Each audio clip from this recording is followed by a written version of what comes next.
Hola, ¿me escuchas?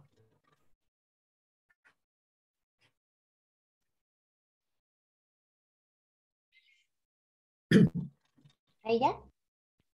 Sí, ¿tú me escuchas? Sí, ya, ya. Ah, yo también. ¿Sí se ve la presentación? Sí, sí, sí, se ve. Muy bien. Eh, Digo, como se va a empezar a hablar así como que primero, sí que, o sea, presentar el tema y la... Sí, como la bienvenida y eso. Ajá, Ok, sí está bien. Vale. vale, vale. Yo creo que empezamos lo más puntuales que podamos, ¿no? Sí, por el tiempo, porque no vamos a tener mucho tiempo. Sí. A lo mejor cuando se conecte la otra vez y ya veamos que hay como 15 personas o algo, pues ya empezamos. Bien.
Buenas noches. Buenas noches. Buenas noches. Hola, Buenas noches a doctora. todos. Hola a todos, ¿qué tal? Hola, buenas noches. Bienvenidos a la sesión general del día de hoy. ¿Cómo? Sí, pero yo sí me tengo que conectar. ¿Ya qué? Yo sí me tengo que conectar.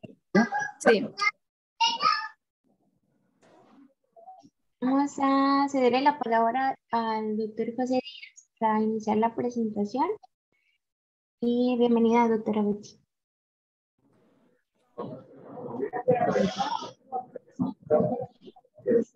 Hola, muy buenas tardes. Pues les agradecemos el tiempo que están el día aquí para la sesión general. Agradecemos a nuestra tutora, la doctora Beatriz Alvarado Castillo, por permitirnos realizar este tema junto con ella. El tema que hoy vamos a ver es sobre inhibidores de la ROS quinasa en el tratamiento de enfermedades del endotelio corneal. Cualquier duda o pregunta, pues con todo gusto al final podríamos resolver sus preguntas.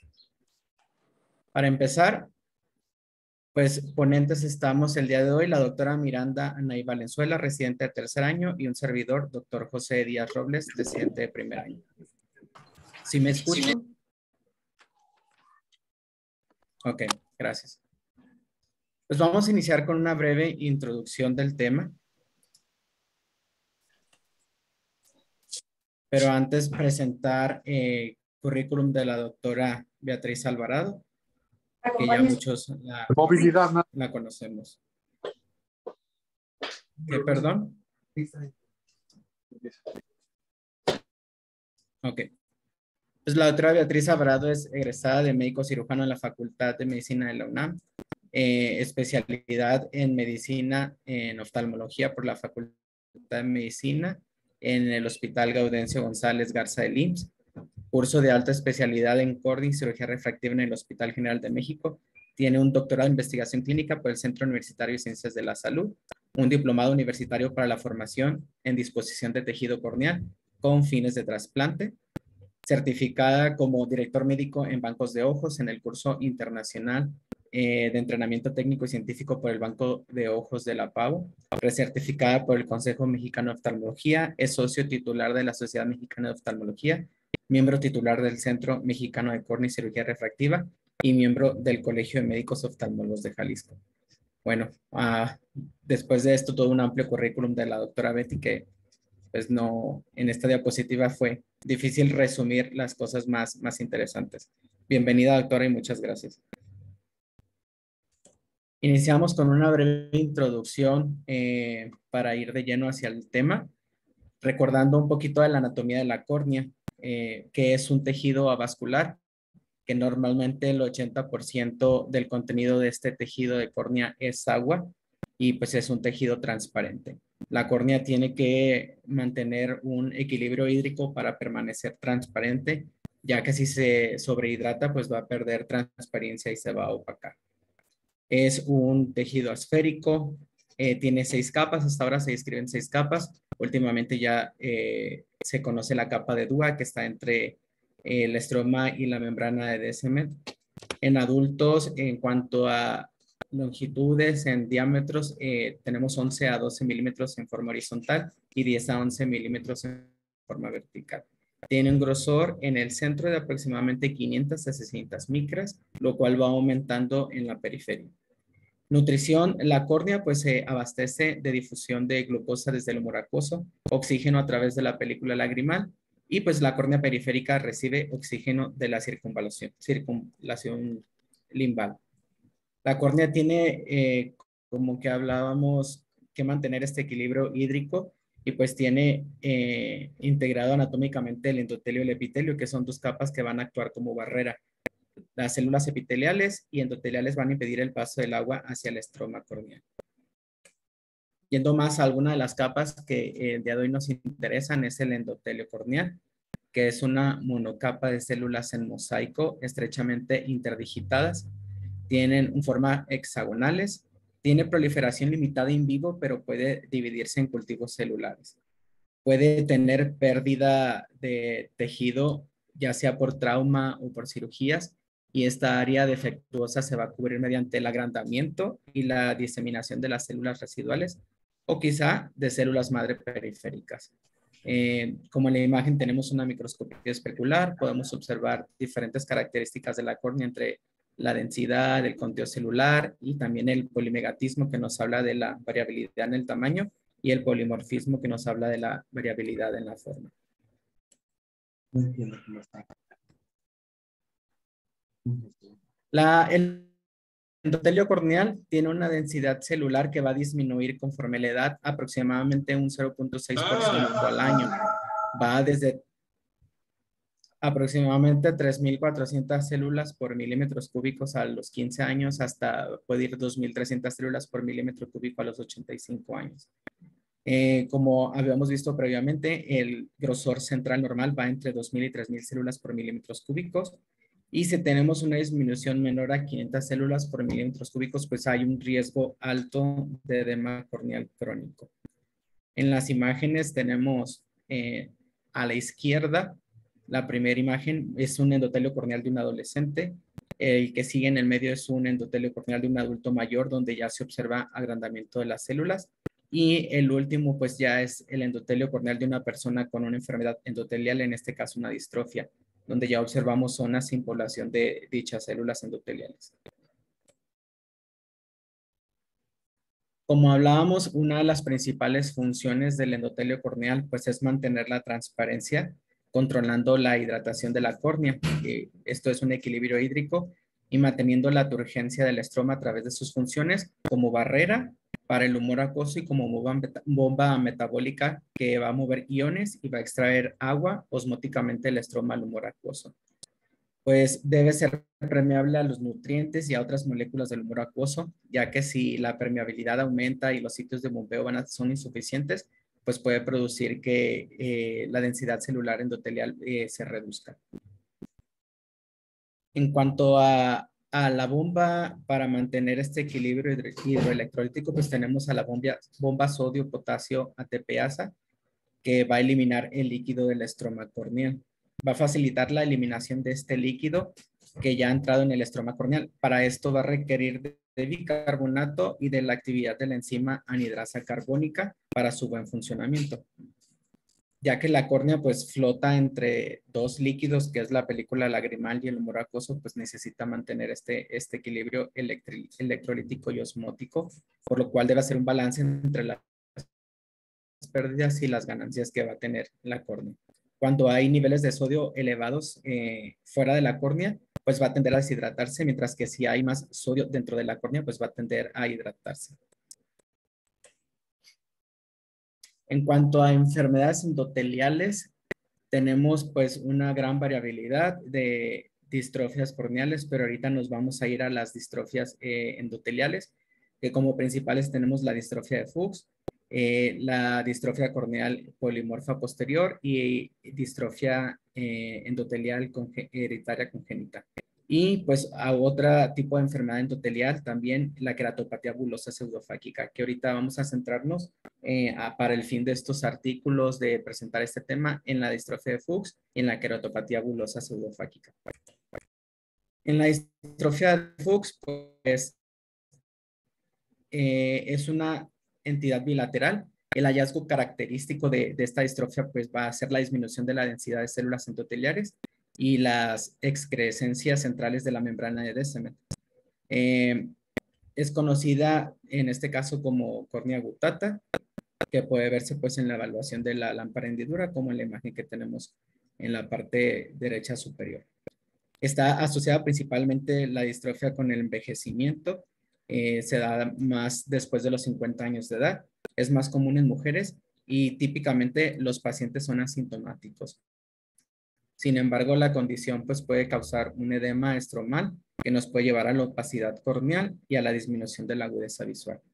Se dice que los síntomas ocurren en horas de la mañana al levantarse debido a la disminución de la evaporación de la superficie corneal que estuvo cubierta durante el sueño. El involucro epitelial también puede ocurrir llevando un edema microquístico, fibrosis y bulas subepiteliales, las cuales pueden causar dolor al romperse. Otros signos de la distrofia de Fuchs pues son el aumento del grosor corneal debido al edema, así como el aumento de la pigmentación endotelial. También tienen estos pacientes con distrofia de Fuchs un ligero riesgo y pues muy elevado de glaucoma de ángulo abierto. En cuanto a la queratopatía bulosa pseudofáquica, pues está caracterizada por pérdida de células endoteliales aceleradas tras la cirugía de catarata. Se dice que es la cuarta causa de trasplantes de córnea. Aumenta con frecuencia en la sexta década de la vida y aproximadamente 1 al 2% de pacientes que fueron sometidos a cirugía de catarata tienen riesgo de padecer esta queratopatía bulosa. Sabemos que el aumento de la temperatura que puede tener por el falcoemulsificador pues puede dañar el tejido corneal adyacente y también por la alta irrigación y aspiración que resulta del flujo turbulento y que puede incluir partículas de catarata. Es importante también tener en tiempo la duración de la falcoemulsificación, por lo mismo que puede generar radicales libres y puede pues dañar por medio de estrés oxidativo el endotelio. En cuanto al cuadro clínico de la queratopatía bulosa pseudofáquica, pues los síntomas cardinales van a ser la disminución de la agudeza visual y el olor. Cuando es debido a un traumatismo quirúrgico intenso, pues puede presentarse el primer día del posoperatorio con pérdida de la visión y dolor. Pueden encontrarse islotes de tinción negativa al teñir con fluoresceína. Y cuando el edema se instala lentamente, el paciente presenta visión borrosa, deslumbramiento y halos con mayor intensidad por la mañana. Podemos encontrar a medida que progresa el edema, microvesículas y después macrovesículas y pueden coexistir áreas normales y áreas dañadas. El endotelio también puede mostrar pliegues o desprendimiento de la membrana de Descemet y las bulas se pueden romper dando lugar a erosiones epiteliales con consiguiente riesgo de infección. Ya en la fase final se produce una cicatrización subepitelial y en un panus debido al proceso inflamatorio crónico. Tenemos aquí unas imágenes de la queratopatía bulosa pseudofáquica. En la primera imagen con importante edema corneal y en la última imagen es un edema corneal crónico después de una facotrabeculectomía. En cuanto a tratamientos actuales para resolver problemas, enfermedades endoteliales como vimos, distrofia de Fuchs y la queratopatía bulosa pseudofáquica, pues durante más de 100 años la queratoplastia penetrante pues ha permanecido como la única técnica quirúrgica definitiva para tratar estas enfermedades, aunque en las últimas 2 décadas pues ha sido reemplazada por los trasplantes lamelares que únicamente reemplazan la porción afectada de la córnea. Una de las técnicas pues más implementadas es la de SAEC, que es un injerto donante de la membrana de Descemet, endotelio y una porción del estroma posterior. Esto se hace a través de una incisión corneal o esclerocorneal en el receptor. Actualmente es la técnica que más se realiza, logrando ocupar más del 40% de todos los trasplantes realizados en Estados Unidos. Otra de las técnicas es la DIMEC, que es una técnica que se basa en el trasplante de la membrana de Descemet y del endotelio solamente. Logró mostrar mejores resultados visuales y una menor tasa de complicaciones, a expensas de algunas complicaciones intraquirúrgicas más frecuentes que se deben más a la curva de aprendizaje. Tenemos aquí también otras técnicas que han sido aplicadas. En la primera columna, las imágenes A, B y C, observamos una técnica conocida como desematorrexis, donde solo se trasplanta el injerto endoteliar de la membrana de Descemet libre y está flotante en la cámara anterior. Únicamente va adherido a la córnea receptora al nivel de la incisión corneal, por lo cual se introduce el injerto. Y otra técnica donde solamente se ha hecho, que vemos en las imágenes de la derecha, una desematorrexis sola. Ambas técnicas pues han logrado transparencia en pacientes con distrofia endotelial de Fuchs mediante la estimulación de la respuesta migratoria de las células receptoras aún funcionantes.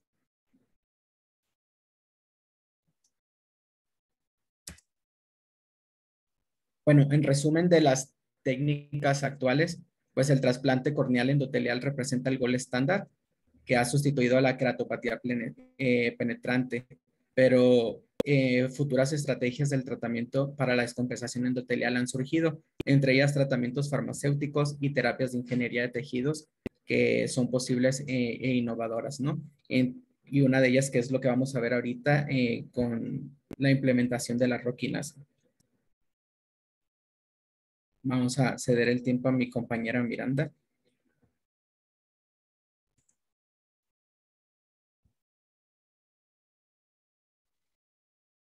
Bueno, vamos a empezar a hablar sobre la roquinasa, los inhibidores de la roquinasa y las nuevas técnicas que se han tratado de estudiar en los últimos años, es tratar de suplir o de alguna manera como coadyuvar a las técnicas que se utilizan anteriormente, eso tratando de que las técnicas nuevas pues sean unas técnicas menos invasivas. Y vamos a hablar un poquito sobre la roquinasa para comprender cómo es que funciona o ayudan los inhibidores de la roquinasa.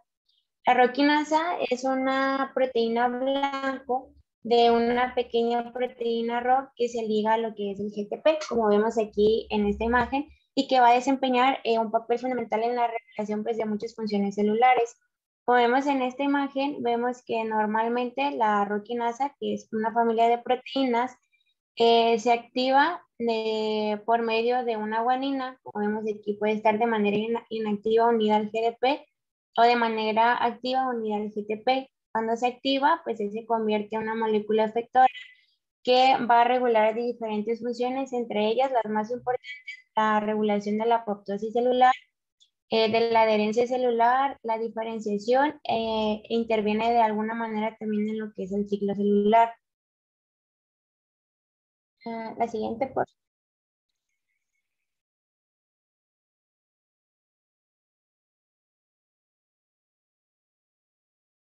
Y hablando de lo que son los inhibidores de la roquinasa, como vemos de igual manera aquí tenemos lo que es el ciclo, como inicia lo que es la ROC.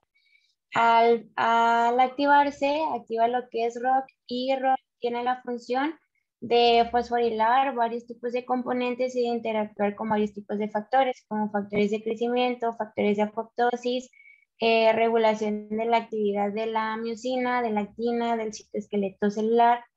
Entonces, estos inhibidores de la roquinasa, su principal, bueno, como función es inhibir el ciclo que tiene la ROP para tratar de las funciones que ésta lleva, por ejemplo, la apoptosis celular, tratar de inhibirla o la proliferación celular, tratar de aumentarla y como por ejemplo se ve en lo que normalmente casi siempre participa, que es en la regulación de la miosina y de la actina, que normalmente se está estudiando para algunas otras enfermedades o trastornos. Por ejemplo, normalmente se estudiaba la roquinasa para los inhibidores de la roquinasa para el glaucoma, para algunas enfermedades como el cáncer, el asma.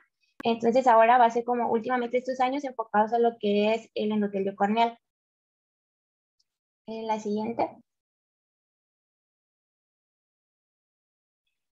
Se han estudiado diferentes inhibidores de la roquinasa y en los diferentes estudios se ha comprobado o se ha visto que tiene entre las principales características que es mejorar la proliferación celular, promover la adhesión celular a un sustrato y suprimir lo que es la apoptosis de las células corneales endoteliales.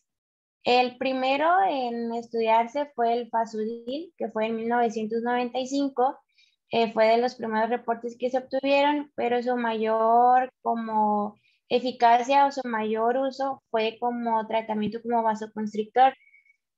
Posteriormente, el Ripasudil y el Netarsudil, que son los que actualmente tienen la mayor cantidad de estudios, que son los que se han venido utilizando como manera de colirios, o sea, tratando de implementarlos como una manera tópica, menos invasiva para los pacientes.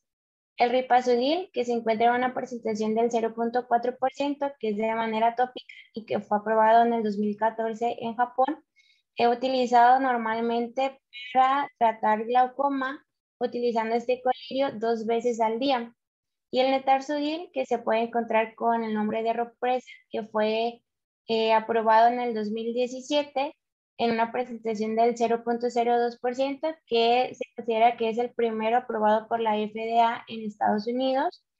Y se vio en diferentes estudios que a continuación vamos a revisar que mejora la cicatrización de las heridas en el endotelio corneal. Esto utilizado pues en modelos animales y en la investigación clínica piloto que se realizó. Y el siguiente, por aquí el mecanismo de acción de lo que es el ripazudil va a estimular lo que es la progresión del ciclo celular, va a ayudar en lo que es la migración celular de lo que son las células centrales del endotelio corneal, aumentar las proteínas clave de la bomba del endotelio y la función de la barrera, suprimir lo que es la transición del endotelial a mesenquimatosa, y fue efectivo en diferentes patologías, entre ellas en las que ya se encontraban juntas en lo que viene siendo el endotelio corneal. Siguiente.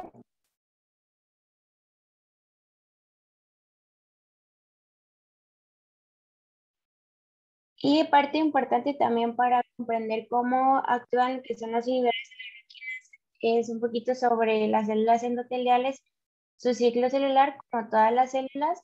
En específico, las células endoteliales tienen una capacidad proliferativa que se encuentra limitada, ya que la fase celular del ciclo, que viene siendo la fase G1 de las células endoteliales, se va a encontrar limitada, ya que puede ser que en su gran mayoría las células no pasen de fase G1 a una fase S, sino que se queden en una fase G0 y de ahí regresen a una fase G1, y por eso su proliferación se encuentra limitada a no seguir el transcurso del ciclo celular y pasar a lo que es una síntesis del ADN.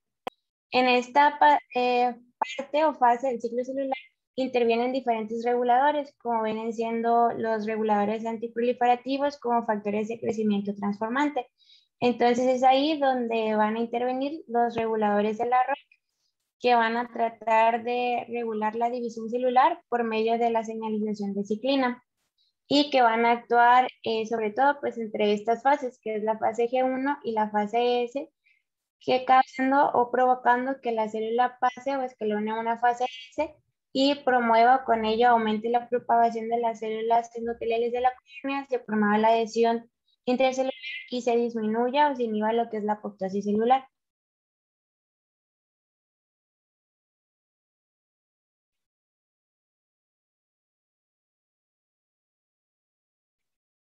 Y vamos a revisar, pues el primero, que es una revisión de artículos de varios estudios que se llevaron a cabo sobre la aplicación de la roquinasa, de los inhibidores de la roquinasa en el tratamiento de las enfermedades endoteliales.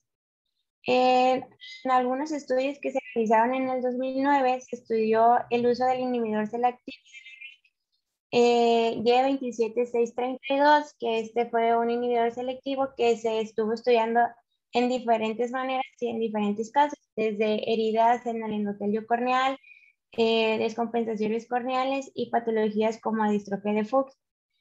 En esos estudios se vio que había una mejoría de la proliferación celular en el endotelio y que se promovía tanto la adhesión y se promovió lo que es la apoptosis.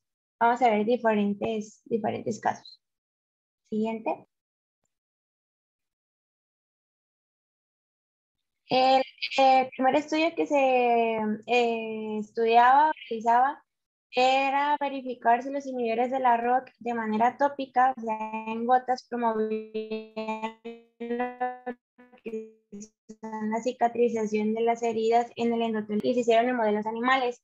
En este estudio se utilizaron conejos, fue lo que se estudió, y a estos conejos se les hicieron heridas corneales con una criosonda. En esta se utilizaron los inhibidores de ROC, en específico ese inhibidor de ROC, y se vio que había una mejoría de tasa, mejoró la tasa de cicatrización de las heridas y se aceleró lo que es la recuperación de la transparencia corneal, como vemos aquí en esas imágenes, en comparación del caso que se llevó en control y los que se llevaron con el inhibidor de la ROC quinasa. Y vemos su evolución desde el día 1 hasta el día 14. Aquí lo que hizo fue que se aplicó de manera tópica las gotas del inhibidor de la roquinasa y se aplicaron 6 veces al día estas gotas en un periodo de 14 días.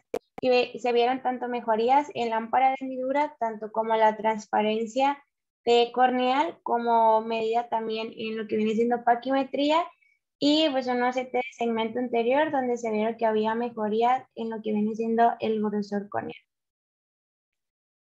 Siguiente. Y aquí vemos otras imágenes también de estudios realizados, donde, bueno, vemos aquí en esa imagen que tienen aquí, donde ven de tinción verde y donde vemos células teñidas de color azul. Vemos el caso control y vemos 3 escenarios con aplicaciones de diferentes dosis de lo que es el inhibidor de la roquinasa, viendo cómo había una proliferación en los núcleos o número de células.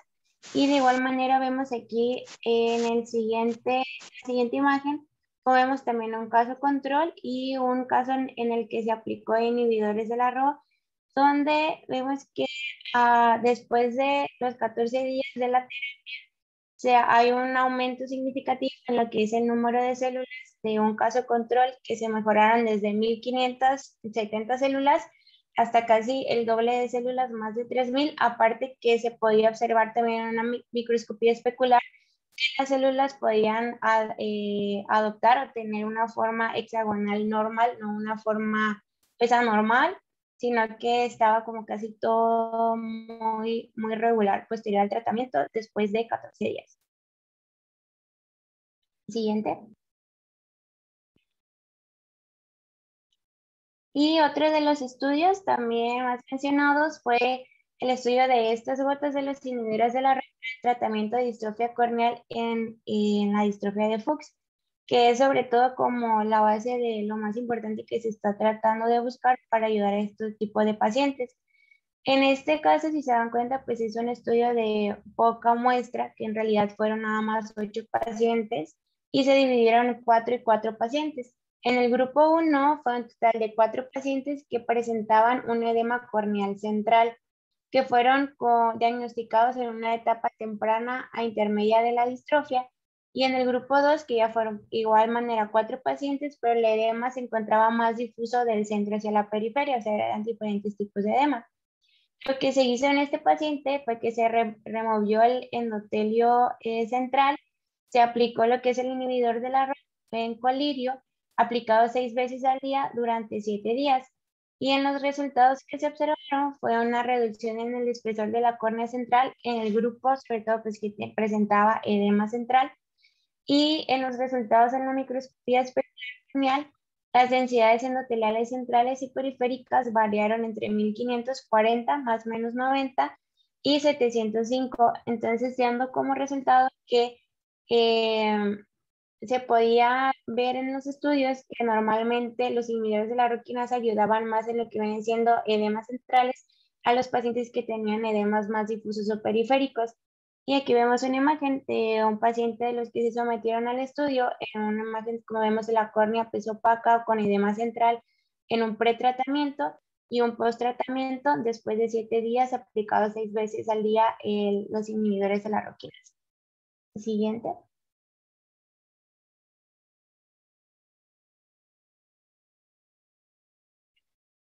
Y de igual manera, estas imágenes corresponden también al mismo estudio donde vemos 2 casos diferentes. El caso A, donde está el edema en la zona central de la córnea, y las imágenes que corresponden a su microscopía especular. Y el caso B de un paciente donde el edema se encuentra más difuso. Si se dan cuenta, al inicio del estudio, la imagen A corresponde a una microscopía especular que fue tomada antes del tratamiento, donde la toma mencionaba que fue bastante difícil y no se obtuvo una toma clara por el tipo de edema central que tenía. Y posterior a los 7 días de tratamiento, donde vemos que hay una mejor morfología en la microscopía especular.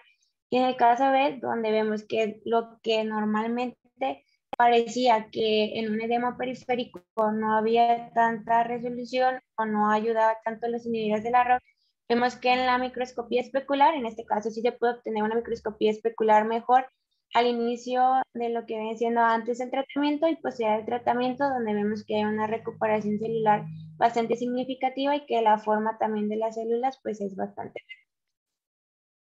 Siguiente.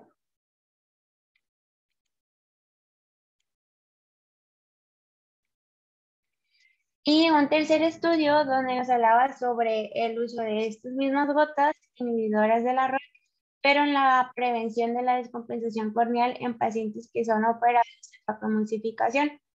En este caso también es un estudio pequeño de 3 pacientes que mostraron edema corneal severo después de cirugía de facomulsificación. Se implementaron las gotas de igual manera durante 6 veces al día. Y esto también es, al principio se tomaron datos de tempranos a los 7 días y posterior a los 3 meses, porque recordando que normalmente hasta 3 meses después de la facomulsificación tenemos el conteo final de la pérdida de células endoteliales. Entonces, por eso se midió 3 meses después los resultados. Esos 3 pacientes, después del tratamiento, se condujo a una recuperación considerable de la transparencia corneal entre 1 a 2 meses en los 3 ojos y una claridad de la córnea entre 1 a 6 meses. De hecho, uno mencionaba que el paciente posterior al tratamiento, después de 3 meses, había alcanzado una agudeza visual de 20/20 y una transparencia corneal bastante significativa o buena. Y la incógnita que se tenía era sobre si estas gotas podían utilizarse como de manera profiláctica en pacientes que tienen conteos bajos o que es muy arriesgado someterla a una facomulsificación por sus conteos celulares, y se podía utilizar como un tiempo antes del procedimiento para tratar de hacer o regenerar endotelio corneal y posterior poder someterlas al tratamiento de facomulsificación. Eso todavía está como en fase de estudio. No sé, o sea, no hay una respuesta concisa sobre si el tratamiento puede utilizarse de manera profiláctica.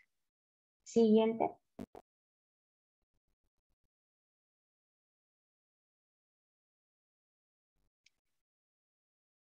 Y un siguiente estudio, que este ya son como algo más de estudios más recientes que se han tratado de hacer, que ya es la terapia basada en células o creación de tejidos con inhibidores de la ROC. Esta ya no es de manera tópica, sino ya es como de una manera de inyección en cámara anterior, donde se realiza pues un cultivo de células endoteliales de la córnea, y este cultivo de las células se refuerzan con un inhibidor de la roquinasa y estas son implantadas en lo que es la cámara anterior pues, del receptor. Había como 2 técnicas de que tratar de implementarse. Una era hacer el cultivo en lo que es en la laminilla de las células endoteliales, implementarles lo que es el inhibidor de la ROC y someterlos a un tipo de trasplante como los procedimientos anteriores, pero en este caso se vio que, por ejemplo, el material que se cultivaba era demasiado delgado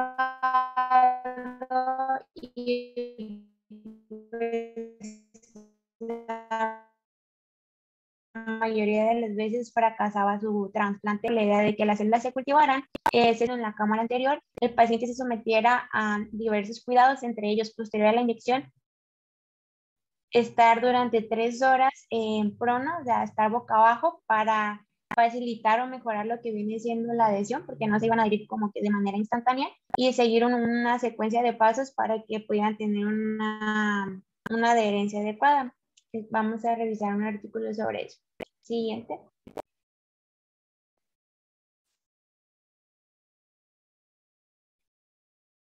Y ese es un resultado que se obtuvo de esa terapia de la inyección de células endoteliales más inhibidores de la roquinasa. Y vemos cómo pues, el paciente pretratamiento y posttratamiento pues, muestra bastante claridad corneal posterior a un mes del tratamiento. Siguiente. Y este es otro estudio. La mayoría de los estudios de la roquinasa para el endotelio corneal han surgido de 2017 a la fecha. Y en este se trata como de medir la apoptosis celular en los pacientes, bueno, en las células que se someten a lo que viene siendo inhibidores de la roquinasa, el efecto que tienen sobre la apoptosis, que se supone que es uno de los pilares que se trata de suprimir. En este estudio lo que se analizó fueron 6 anillos de fragmentos corneolimales de donadores humanos y estos fueron almacenados en laminillas durante una semana. A la mitad de estos fragmentos, o sea, a 3 laminillas, se le adicionó un inhibidor de la ROC, el mismo inhibidor que hemos estado hablando anteriormente. Y se hicieron mediciones en diferentes tiempos, o sea, mediciones iniciales, posteriores y unas mediciones o expresiones finales. Y viendo aquí en la gráfica se compara, si ven el cuadrito azul, son las laminillas o las células que se analizaron en las que se agregaron un inhibidor de la roquinasa y las que no se les agregó inhibidor de la roquinasa y vemos la diferencia. Por ejemplo, en los resultados iniciales, vemos en las que se agregó roquinasa, tuvieron una apoptosis solamente del 4.4%, mientras que las que no se le agregó tuvo uno del 12.2%.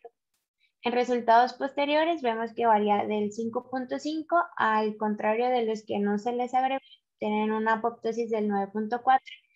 Y en un resultado de expresión final, vemos que el de resultado, pues una apoptosis del 19% en aquellos que se agregó el inhibidor de la ROS y de un 30% a los que no se les agregó y esto al final de un mes del estudio. Entonces vemos cómo significativamente se ven los números de disminuye la apoptosis al utilizar un inhibidor de la ROS.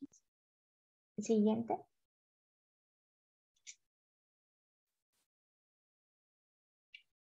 Y este es el artículo que les mencionaba, nos habla sobre la inyección de las células cultivadas y su agregado de inhibidores de la roquinasa para queratopatías bulosas.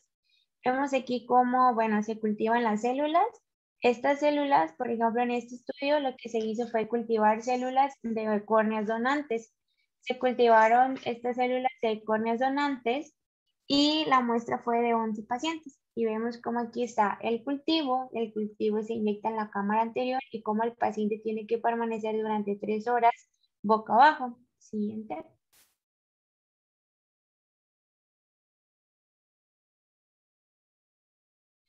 En estos pacientes lo que se hizo fue que se realizó el cultivo más la adición del inhibidor de la ROC y al final de todo lo que se inyectó fue un volumen de 300 microlitros en lo que es la cámara anterior. Y permaneció el paciente de cúbito prono en pronación durante 3 horas. Y vemos, estos son las 11 pacientes que se sometieron. Estos 11 pacientes presentaban queratopatía bulosa, descompensación corneal y vemos como en los 11 casos, como inicia el paciente pues con una córnea que se ve bastante opaca, sobre todo de manera central, y como vemos los resultados de este estudio, se midieron los primeros resultados 24 semanas después, fueron el límite de tiempo para medir los resultados y normalmente se aumentaron de 500 células por milímetro cuadrado a las 24 semanas. Y al final del estudio, bueno, de igual manera vemos aquí la gráfica, cómo va aumentando dependiendo del número de semanas. Y sobre todo que al inicio, recalcar que al inicio en su mayoría había el mayor auge o el mayor aumento, ¿no?, de la recuperación de células. Posterior iba disminuyendo, pero se mantenían, o sea, no era algo que desaparecía después de 2 años o de las 24 semanas, era mantenido el resultado. Y las agudezas visuales de la mayoría de los pacientes, 8 de 11 pacientes, mejoraron 2 líneas en agudeza visual al final del estudio. El siguiente.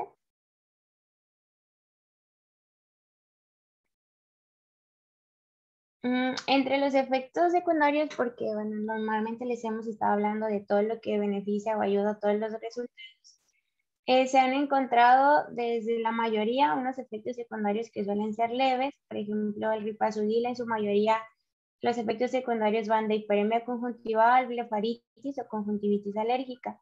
Y en los casos del netazoid, hiperemia conjuntival, hemorroides subconjuntivales y una de las que sería la más significativa, pero que se mencionaba que era casi nula o era un porcentaje bastante bajo, que era provocar una córnea verticilar que normalmente no era, o sea, no era significativa clínicamente para los pacientes, pero que había casos demostrados en los que se había presentado, como la imagen que vemos aquí.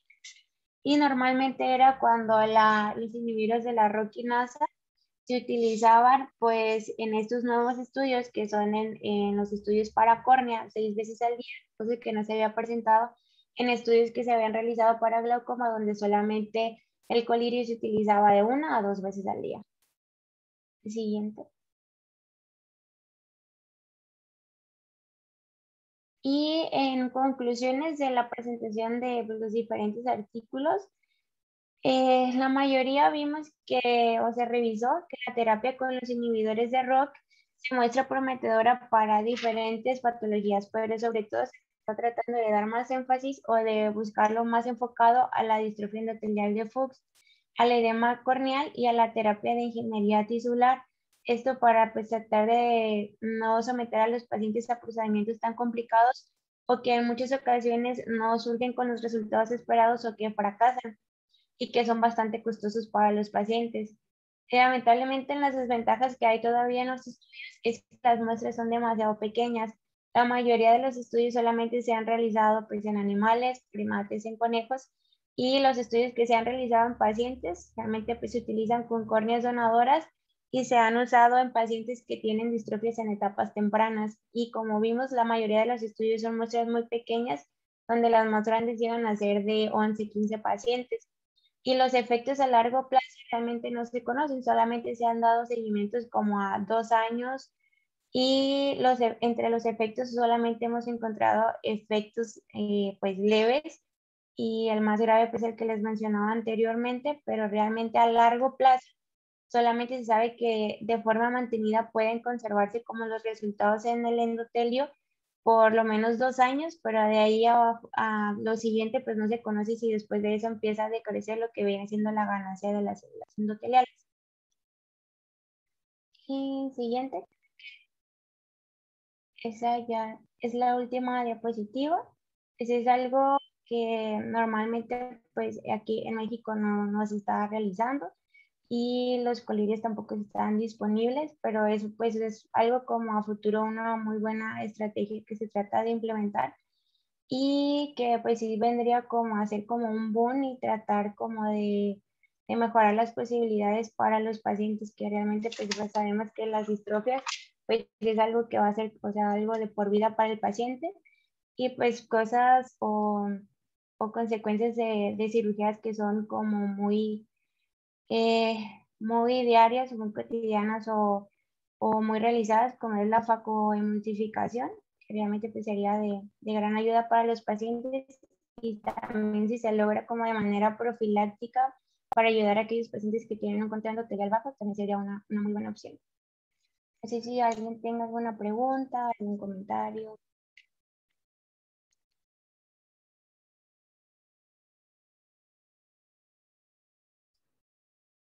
Doctora Betty. Estaba esperando a ver si alguien por ahí tenía algún comentario. Dime, José. No, nada más para darle tiempo si quiere pues, contarnos sobre su conocimiento de los inhibidores de la roquinasa, su experiencia. Bueno, en realidad es un fármaco bastante prometedor, como ya comentó Miranda. ¿Y qué finalidad tendría el contar con un fármaco como este para aquellos que nos encanta la cirugía y nos encanta operar? Bueno, pues para aquellos que nos dedicamos a trasplante de córnea y aquellos que están inmiscuidos en esta situación de contar con tejido, pues nos damos cuenta que en México desgraciadamente todavía no contamos con la suficiente conciencia de donación y eso nos limita mucho el poder ofrecer a estos pacientes un trasplante oportuno.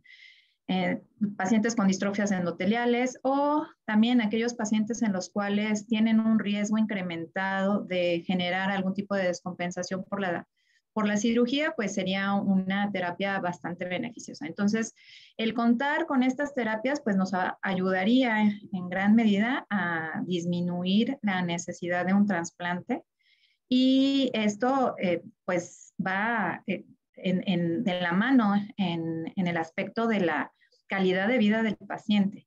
Entonces, aunque pudiera parecer quizá ahorita algo difícil y algo que pudiera generar quizá más costos, a la larga pudiera ser incluso más económico el pensar en utilizar unas gotas previo a una cirugía a que después de un procedimiento quirúrgico que ya en córneas de por sí con un conteo bajo pudieran llegar a requerir una cirugía de trasplante y pues no, debemos considerar que no nada más es el costo en sí del procedimiento, sino del seguimiento del paciente y los riesgos que tienen de rechazo y de falla secundaria si es un paciente también joven. Entonces, afortunadamente, pues estas terapias ya se tienen, no aquí, como lo comentó Miranda, en México no contamos aún con el medicamento, precisamente en Japón es donde tienen uno de ellos y en Estados Unidos tienen el otro y a finales del 2019 aparentemente en la Unión Europea ya se había también autorizado el uso de uno de ellos. Ahorita con esta situación de la pandemia, pues también quizá nos retrasó un poco el avance de contar con este tipo de medicamentos, pero pues esperemos que en un futuro no tan lejano podamos llegar a tenerlos aquí. Y si de primera instancia no podemos hacer terapia celular combinada, pues por lo menos en aquellos pacientes en los cuales todavía tengan un conteo que pudiera ser no tan bajo y que pudieran verse beneficiados por este tipo de tratamientos, pues se pudiera llegar a lograr. Entonces, pues esa sería la finalidad de contar con estos medicamentos, el contar con otra opción para estos pacientes y disminuir esa necesidad de un trasplante de córnea cuando de por sí no contamos con tejido. No sé, por ahí vi a la doctora Betty Muñoz, aprovechando que la vi. No sé, en el hospital de la Luz, doctora Betty, usted es egresada de ahí, ¿verdad? Hola doctora, buenas noches, sí, buenas noches a todos, ¿cómo están? Buenas noches. Sí, yo soy egresada de la Luz. La verdad es que ahí en el hospital han salido varios protocolos de investigación únicamente por el costo del medicamento. Como ya lo mencionaron, es un costo muy, muy alto. Me gustaría también recalcar que en lo que todavía les falla, en lo que yo me quedé, es el tiempo de efectividad que tiene este tratamiento. Realmente no hay algo específico que diga, bueno, le podemos ir al paciente, va a utilizar estas gotas 6 meses y listo. No. ¿Por qué? Porque es una respuesta diferente en cada organismo. Sí se ha demostrado que hay una mejoría, pero realmente no se sabe ni cuánto tiempo ni efectivamente por cuánto tiempo va a durar esta mejoría, ¿no? Entonces todavía como que falta especificar o aclarar esos detalles del tratamiento. Y me parece que la última vez que se pidió un medicamento para un paciente, el frasco de las gotas estaba alrededor de los $300. Entonces, pues realmente muy pocos pacientes pueden hacer el costo, o hacer el sacrificio de comprar este tipo de medicamentos, pero claro que pues yo creo que en un futuro nos va a tocar y nos va a quitar mucho la posibilidad, ojalá, de retrasar los trasplantes endoteliales, ¿no? ¿O qué opina usted, doctora?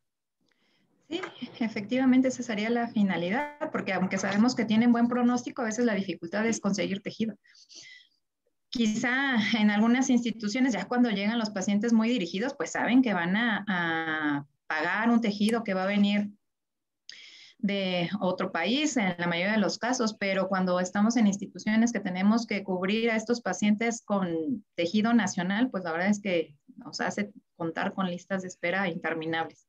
Si pudiéramos ofrecerles algo diferente que nos ayudara a disminuir la necesidad del trasplante o por lo menos retrasarlo, como lo comentas, pues sería bastante bueno, o incluso de manera profiláctica en aquellos pacientes en los que a lo mejor tienen un conteo bastante decente, entre comillas, siempre y cuando no se les haga nada, pero que tienen además catarata y que si pueden llegar a requerir algún tipo de procedimiento quirúrgico, eventualmente pueden llegar a descompensarse. Entonces, fíjese pues, que ese sería no sé, un trabajo de investigación que me hace muy interesante. Imagínense meter a algunos pacientes que tengan córneas medio feas, endotelios ya un poco dañados, y ofrecerles la posibilidad de un tratamiento previo para ver la mejoría, ¿no? Y decir, bueno, sí te opero, pero mejoremos un poco tu control endotelial, tu morfología, y estaría muy interesante poderlo realizar.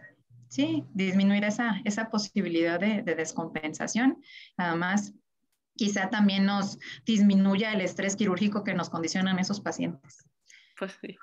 Y doctora, bueno, ya que comentó que tenían protocolos en el hospital, la manera en que podían contar con el medicamento, no sé, lo solicitaban. Sí, incluso, digo, eso fue hace 2 años que yo estuve allá, pero hubo un protocolo que hasta lo solicitaba el propio médico, o sea, creo que el propio paciente, uno lo pidió desde Amazon y llegó.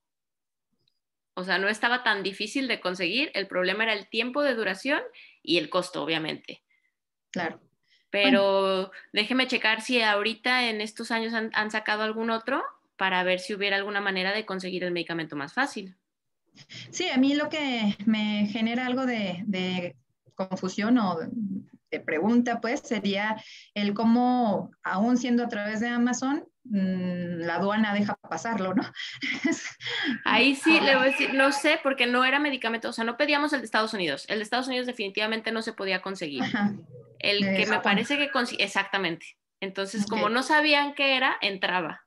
Pero le echaría mentiras. O sea, tendría que preguntar bien cómo era el trámite para solicitarlo. Pero el de Estados Unidos definitivamente no está autorizado y no se podía. Ok, pues sí, las ventajas es que a veces nuestras autoridades no saben qué es lo que estamos. Exactamente, por ahí jugaban, exactamente. Por ahí, ¿qué es eso? Pues quién sabe, son gotas homeopáticas, ¿no? Bueno, por lo menos a veces ese tipo de cuestiones que no están tan bien definidas, por ahí por algún lado pueden hacer que contemos con ese tipo de medicamentos, pero sí las restricciones en cuanto a que no está autorizado por la COFEPRIS, pues sí puede llegar a generar algún tipo de problema para poder introducir. Le digo que creo que el último fue el paciente quien las consiguió. O sea, es más fácil que ellos la consigan, uno explicándoles y haciéndoles la oferta, a uno como médico por las restricciones que tienen. Pero sí, como dice, pues las autoridades a veces ni saben que entra al país y como vendiéndoselas por otro lado se podían conseguir. Así, no, si llega por Amazon no es nada que sea medicamento, ¿verdad? Bueno. Exacto. Habrá que ponernos a investigar por ahí. Pues no sé si alguien más tenga por ahí algún comentario. Muchas gracias, doctora, por su aportación. Gracias a usted, doctora. Pues si no hay ningún otro comentario, creo que hay sesión también con el laboratorio. Entonces, pues les agradezco la invitación, los felicito por la presentación. No es un tema que normalmente, bueno, como los que se manejan en este tipo de sesiones, pues generalmente son innovaciones, pero específicamente este todavía es algo que ni siquiera hacemos aquí en México. Hay algunos que son innovaciones, pero ya se están realizando aquí y esto ni siquiera se está realizando aquí. Entonces, esa cuestión de abordarlo así, que fuera claro y que además nos dejara esa espinita como para ponernos a investigar, ¿verdad?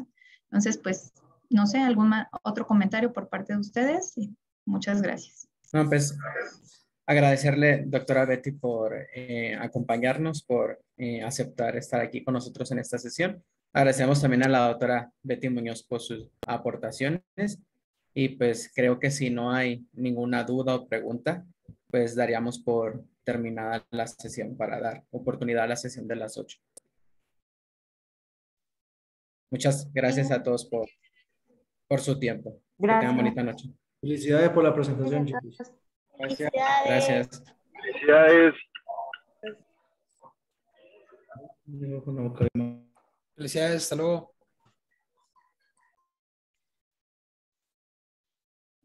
Muy buena presentación, muchas gracias. Gracias a todos. Buenas noches a todos. Felicidades, chicos, gracias.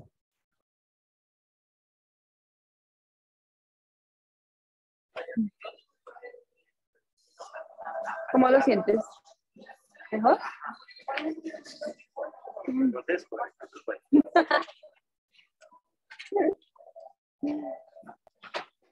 Sí.